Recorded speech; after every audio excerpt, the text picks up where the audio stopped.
Hello drama lovers, welcome to the drama site. మనం మన ఛానల్లో మై డెస్క్ మేట్ అనే Chinese high school romantic comedy డ్రామాని explain చేసుకుంటున్నాము. మీలో ఎవరైనా ముందు పార్ట్స్ని మిస్ అయ్యి ఉంటే లింక్స్ని డిస్క్రిప్షన్లో ఉంచుతాను, లేదంటే మన ఛానల్లోకి వెళ్ళి చూడండి. షెన్జే ఇంకా జిన్హాన్ వీళ్ళిద్దరూ వేసుకున్న ప్లాన్ ప్రకారం, అంటే జియాంగ్ చెంగ్ ఇంకా లిటిల్ కింగ్ కాంగ్ మధ్యనున్న దగ్గరని దూరం చేద్దాం అనుకోవడం. ఆ ప్లాన్ ప్రకారం వీళ్ళు కూడా ఇప్పుడు అదే అకాడమీకి వచ్చి వాళ్ళు కూడా కరాటే నేర్చుకుందాం అనుకుంటున్నారని చెప్పంగానే హీరోయిన్ ఏమాత్రం ఆలోచించకుండా జిన్హాన్కి కరాటే నేర్పించడానికి ఒప్పుకుంటుంది. షెన్జే ఇంకా జియాంగ్ చెంగ్ వీళ్ళిద్దరూ ఇప్పుడు ఫైట్ చేద్దాం అనుకుంటారు, కానీ షెన్జే చేతుల్లో జియాంగ్ చెంగ్ తన్నులు తినడమే కానీ తిరిగి ఒక్క దెబ్బ కూడా కొట్టలేకపోతాడు. ఇంకొక వైపు ఏమో హీరోయిన్ హీరోకి చక్కగా మసాజ్ చేస్తూ అతనికి నిదానంగా నొక్కుతూ ఉంటుంది. కానీ రివర్స్లో ఇక్కడ షెన్జే జియాంగ్ చెంగ్ని చితక్ కొట్టేస్తాడు. వద్దులే, నువ్వే గ్రేట్ అని ఒప్పుకుంటాను, దయచేసి నన్నేం చేయొద్దు, నా ఫేస్కి ఏదైనా అయిందంటే నా ఫాలోయింగ్ తగ్గిపోతుందని జియాంగ్ చెంగ్ ప్రస్తుతానికి షెన్జే చేతుల్లోంచి తప్పించుకుంటాడు. కానీ ఎవరు ఎక్స్పెక్ట్ చేయని విధంగా ఫైటింగ్ అనుకుంటూ కరెక్ట్ టైంకి ఇక్కడికి డోడో వస్తుంది. డోడో, అదేంటి నువ్వు ఇక్కడికి పుస్తకాలు పెట్టుకొని, అది కూడా మా డాడీ అకాడమీకి నువ్వెందుకు వచ్చావని అనగానే తను ఇక్కడికి చదువుకోవడానికి వచ్చిందని కవర్ చేస్తుంది. నిజానికి డోడో ఇక్కడికి వచ్చింది జియాంగ్ చెంగ్ కోసం. ఇక్కడే డ్రామాలో ఫస్ట్ ట్విస్ట్ని రివీల్ చేస్తారు. డోడో జియాంగ్ చెంగ్కి ఒక పెద్ద ఫ్యాన్ అనమాట. హీరోయిన్ హీరోకి ఎంత పెద్ద ఫ్యానో డోడో ఇప్పుడు జియాంగ్ చెంగ్కి అంత పెద్ద ఫ్యాన్ అని అర్థం. అలాంటిది ఇప్పుడు తన జియాంగ్ చెంగ్ని చూడడం, అది కూడా దగ్గర నుంచి చూడడం వల్ల చాలా ఎక్సైట్ అయిపోతుంది.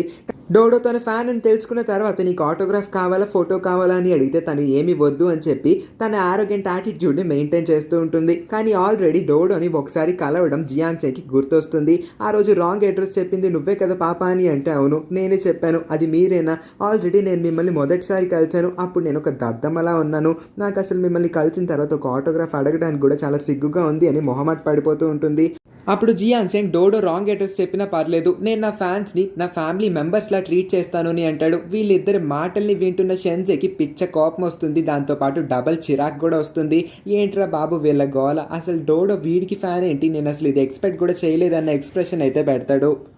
ఎలాగో జిన్హాన్ వాళ్ళ అకాడమీకి మొదటిసారి వచ్చాడు కాబట్టి అక్కడ హీరోయిన్ చిన్నప్పటి నుంచి కరాటీ ఛాంపియన్ అని ప్రూవ్ చేసుకోవడం కోసం తనకి ఆల్రెడీ చాలా గోల్డ్ మెడల్స్, ట్రాఫీస్ ఇంకా సర్టిఫికేట్స్ వస్తాయి. అవన్నిటిని వాళ్ళ నాన్న ఫోటో ఫ్రేమ్స్ అన్నిటిని కట్టించి అక్కడ షెల్ఫ్స్లో పెడతాడు. ఇప్పుడు జిన్హాన్ వచ్చాడు కాబట్టి తనకు అవన్నీ చూపిస్తూ, నేను అసలు ఈ గేమ్ కరాటీని వదిలేసి 2-3 సంవత్సరాలు అవుతుంది, అందుకే నేను ఈ గేమ్ మీద పట్టు కోల్పోయాను. ఇప్పుడు కరాటీ అంటే నాకు చాలా కొత్తగా ఉంది, అందుకే మొన్న మా డాడీ చేతుల్లో కూడా ఓడిపోయాను.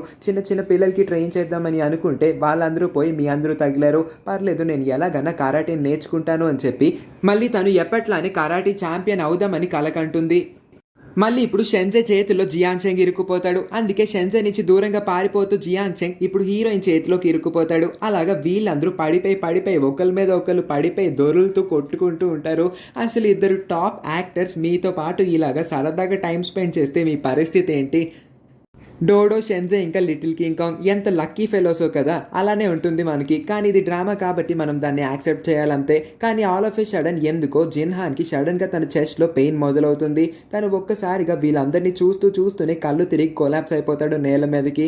వెంటనే వీళ్ళందరూ అతన్ని హాస్పిటల్ అడ్మిట్ చేస్తారు. అదే టైంకి వాళ్ళ ఆరోగెంట్ మామ్ అక్కడికి వచ్చేస్తుంది. మీ అందరితో కరాటే చేస్తూ ఉన్నప్పుడే కదా మా అబ్బాయికి ఇలా కళ్ళు తిరిగింది, మీరే ఏదో ఒకటి చేసి ఉంటారు, అసలు మీలాంటి పనికి మాలిన ఫ్రెండ్స్తో మా అబ్బాయి ఫ్రెండ్షిప్ చేయడమే వేస్ట్ అని నేను ముందు నుంచి వాడికి చెప్తూనే ఉన్నాను. అయినా వాడు నా మాటల్ని వినిపించుకోకుండా మీతో ఫ్రెండ్షిప్ అని మీ చుట్టూనే తిరిగాడు. మిమ్మల్ని కాదు వాడిని అనాలని లోపల జిన్హాన్ దగ్గరికి వెళ్ళి, అసలు నీ పరిస్థితి ఏంటో నీకు తెలుసు కదా, అయినా సరే నువ్వు ఎందుకు స్పోర్ట్స్ అని కరాటే అని నీ ఫ్రెండ్స్ చుట్టూ తిరుగుతూ ఉన్నావు, నువ్వు అలా తిరగకూడదు జిన్హాన్, నీ గురించి నీకు తెలుసు, నేను దాన్ని మళ్ళీ రిపీట్ చేయాలనుకోవట్లేదు, నువ్వు ఇలాగే చేస్తూ ఉన్నావంటే నీ స్కూల్ని మార్పించేస్తానని బెదిరిస్తుంది. ఇంకేం చేస్తాడు జిన్హాన్, ప్రస్తుతానికి మా ఫ్రెండ్స్తో నేను తిరగనులే అమ్మా, సరే నేను రెస్ట్ తీసుకుంటున్నాను, నన్ను ఇసుకించద్దని వాళ్ళ మమ్మీని ఇక్కడి నుంచి పంపించేయాలనుకుంటాడు. అసలు ఎందుకు వాళ్ళ మమ్మీ అంత భయపడుతుందో, జిన్హాన్కి ఏమైందో కూడా మనకి త్వరలోనే తెలుస్తుంది. కానీ వాళ్ళ ఫ్రెండ్స్ అందరూ అసలు జిన్హాన్కి ఏమైందో తెలుసుకోవడానికి అందరూ డాక్టర్ డ్రెస్సులు వేసుకొని డాక్టర్స్ లానే నటిస్తూ ఆ యాటిట్యూడ్ని మెయింటైన్ చేస్తూ ఇప్పుడు జిన్హాన్ రూమ్లోకి వెళ్దాం అనుకుంటారు. ఎందుకంటే జిన్హాన్ రూమ్ని కాపలా కాస్తూ ఇద్దరు బూస్ట్ బాడీ గార్డ్స్ ఉంటారు. వాళ్ళని దాటి వెళ్ళడం అసాధ్యం కాబట్టి వీళ్ళు ఇలాగా స్టైల్గా నడుచుకుంటూ వెళ్తారు. కానీ వెళ్ళంగానే ఆ బాడీ గార్డ్స్కి వీళ్ళందరూ జిన్హాన్ ఫ్రెండ్సో లేదంటే జిన్హాన్ ఫ్యాన్సో అని అర్థమైపోతుంది. అసలు ఏ డాక్టర్ మాత్రం ఈ మధ్యకాలంలో సన్ గ్లాసెస్ పెట్టుకొని ఆపరేషన్ థియేటర్కి వస్తున్నారు? కామన్ సెన్స్ వాడి నెక్స్ట్ టైం మంచిగా ట్రై చేయండి అమ్మ పిల్లలు, ఇక్కడి నుంచి బయలుదేరండి అని చెప్పి వాళ్ళందరినీ అక్కడి నుంచి పంపించేస్తాడు. యాక్చువల్లీ ఇక్కడ షెన్జే డాక్టర్ లాగా యాటిట్యూడ్ మెయింటైన్ చేస్తాడు సరే, కానీ అంతటికి ఆపోజిట్గా తను ఒక సన్ గ్లాసెస్ని పెట్టుకుంటాడు. నీకు బుద్ధి లేదురా షెన్జే, కూలింగ్ గ్లాసెస్ని పెట్టుకొని ఏ డాక్టర్ అన్న ఆపరేషన్ చేస్తాడా? ఆ మాత్రం సెన్స్ లేకుండా ఎందుకు ఎదవలాగా ఎప్పుడు ఇలాంటి తింగర్ పనులు చేస్తావని అందరికందరూ నలుగురు అమ్మాయిలు షెన్జేనే తిడుతూ ఉంటారు.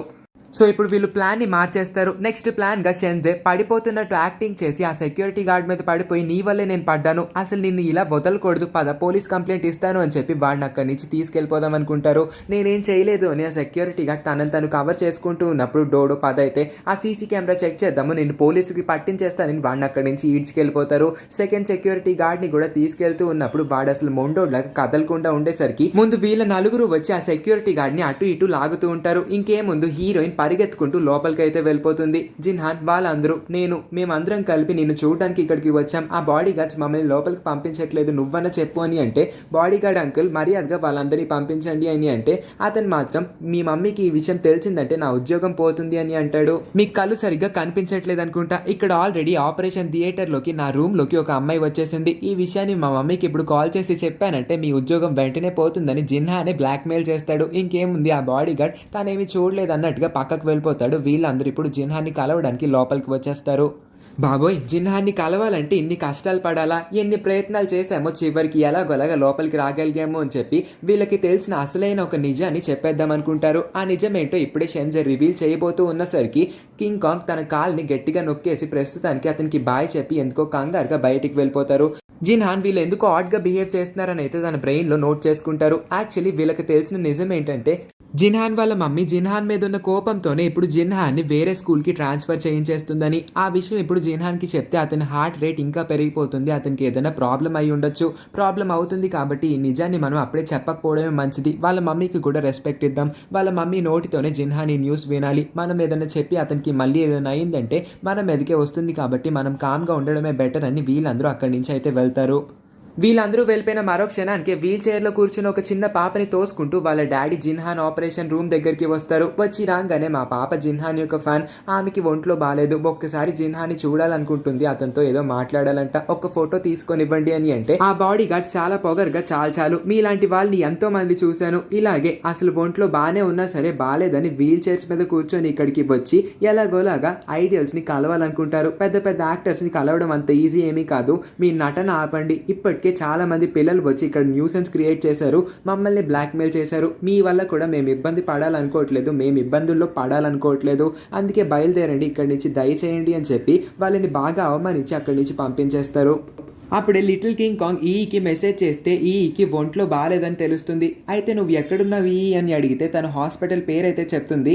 ఇప్పుడు హీరోయిన్ ఉన్న హాస్పిటల్లోనే ఈ కూడా ఉందని తెలియగానే తను చాలా ఎగ్జైట్ అయ్యి నేను కూడా అక్కడే ఉన్నాను, నువ్వు కూడా ఇక్కడే ఉంటే చెప్పు, నువ్వు ఎక్కడున్నావు కరెక్ట్గా చెప్పు, నేను వెంటనే అక్కడికి వచ్చేస్తాను, మన ఇద్దరం మొదటిసారి కలుద్దామని అంటుంది. కానీ అదే టైంకి ఈ వాళ్ళ నాన్న తన చేతిలోంచి ఫోన్ లాగేసుకుంటాడు. అవును, ఇందక్కడ జిన్హాన్ రూమ్ బయటికి వచ్చిన ఫాదర్ అండ్ డాటర్లో ఉన్న ఆ డాటరే ఈ. ఇప్పుడు ఈ చేతిలోంచి వాళ్ళ నాన్న ఫోన్ లాగేసుకొని నువ్వు పొద్దు నుంచి ఫోన్ చూస్తున్నావు కదా, ఇంకాసేపు రెస్ట్ తీసుకో, మళ్ళీ సాయంత్రం కానీ రాత్రికి కానీ నీ ఫోన్ నీకు తిరిగి ఇస్తాను అని అంటాడు. ఈ బాధపడుతుంది, హీరోయిన్ని కలుద్దాం అనుకుంటుంది కానీ కలవలేకపోతున్నందుకు. ఆ తర్వాత షార్క్ని అడిగి అసలు విషయం ఏంటో తెలుసుకుంటే నిజానికి వాళ్ళ మమ్మీ హీరోని స్కూల్ మాత్రమే మార్పించడం కాదు వాళ్ళ ఇల్లు కూడా మార్పించేద్దాం అనుకుంటుందని చెప్పేసరికి హీరో ఆశ్చర్యపోతాడు.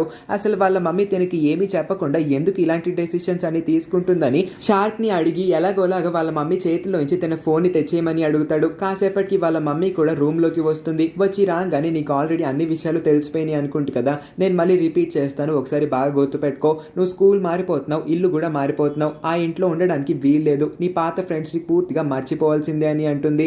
కానీ జిన్హాన్కి ఈ రెండు కండిషన్స్ అస్సలు ఇష్టం లేదు. వాళ్ళ మమ్మీ అతని పర్మిషన్ లేకుండా అతని లైఫ్ని సెట్ చేస్తూ ఉండడం అతనికి నచ్చట్లేదు. కాబట్టి అమ్మ నువ్వు చెప్పిందేమి నేను వినను అన్నట్టుగా మాట్లాడుతూ ఉంటాడు. వాళ్ళ మమ్మీ కూడా కోపం ఎక్కువ అవుతుంది. ఎలాగో జిన్హాన్కి ఒంట్లో బాగోలేదు, ఇప్పుడు అతనితో వాదిస్తే అతని కండిషన్ సీరియస్ అవుతుందేమో అని చెప్పి ఆవిడే తగ్గి అక్కడి నుంచి బయలుదేరుతుంది.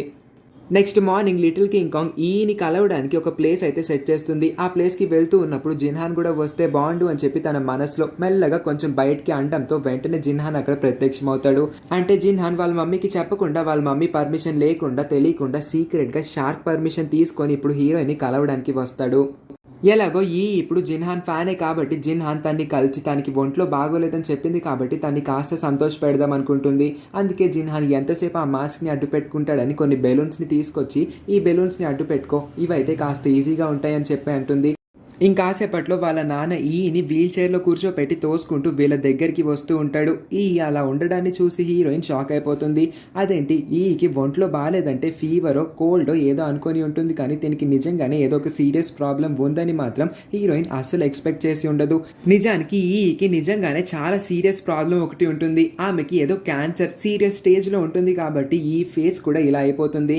అంతా చెప్పిన తర్వాత హీరోయిన్ ఈ చేయి పట్టుకొని నువ్వు అస్సలు బాధపడకు, నేను నీకు అక్క లాంటి దాన్ని అనుకో, ఎప్పుడు నాకు బాధ ఉన్నా సరే, కోపం ఉన్నా సరే, సంతోషం ఉన్నా సరే, నువ్వు ఎవరో తెలియకపోయినా నేను నీతోనే షేర్ చేసుకుంటాను. అలాంటి నీకు ఇలాంటి ప్రాబ్లం ఉందంటే నేను నమ్మలేకపోతున్నాను. అసలు ఇది నిజంగా నిజమేనా? నేను నిన్ను మొదటిసారి కలిసినప్పుడే మనం ఇంత బాధపడాల్సి వస్తుంది అని అంటుంది. ఏం పర్లేదు, నాకు కూడా అసలు ఫ్రెండ్స్ ఎవరూ లేరు, కానీ నీతో చాట్ చేస్తూ ఉంటే మాత్రం నేను చాలా హ్యాపీగా ఫీల్ అవుతాను అని ఇద్దరు వాళ్ళ మెమరీస్ అన్నిటిని మళ్ళీ ఒకసారి రివైండ్ చేసుకుంటారు. కానీ నిన్న హాస్పిటల్లో జిన్హాన్ని కలవడానికి వెళ్ళినప్పుడు ఆ బాడీ గార్డ్స్ ఆపేశారు. నేను ఒక్కసారన్నా జిన్హాన్ని కలవాలనుకుంటున్నాను, ఇది నీ వల్ల అవుతుందా అని అడగగానే తనకి ఏదో ఒక మేల్ వాయిస్ వినబడుతుంది. తీరా చూస్తే బెలూన్స్ని పక్కకు తోసేసి జిన్హాన్, అసలైన జిన్హానే ఇప్పుడు ముందుకి వచ్చేస్తాడు. అతన్ని చూసి అయితే ఖచ్చితంగా చాలా చాలా షాక్ అయిపోతుంది. అలా షాక్ అవ్వగానే జిన్హాన్ ఆమె వైపు చూసి ఒక స్మైల్ ఇస్తాడు. అదే షాక్లో నుంచొని జిన్హాన్ వైపు కళ్ళార్పకుండా చూస్తూ ఉండడంతో ఈ పార్ట్ ఎండ్ అయిపోతుంది. మరి నెక్స్ట్ పార్ట్స్లో ఏం జరుగుతుందో తెలుసుకోవాలనుకుంటే మర్చిపోకుండా ఈ వీడియోని లైక్ చేసి వెళ్ళే ముందు మన ఛానల్ని కూడా సబ్స్క్రైబ్ చేసుకొని వెళ్ళండి. అప్పుడే మేము పెట్టే ప్రతి వీడియోని మీరు మిస్ అవ్వకుండా చూడగలుగుతారు. Thank you for watching.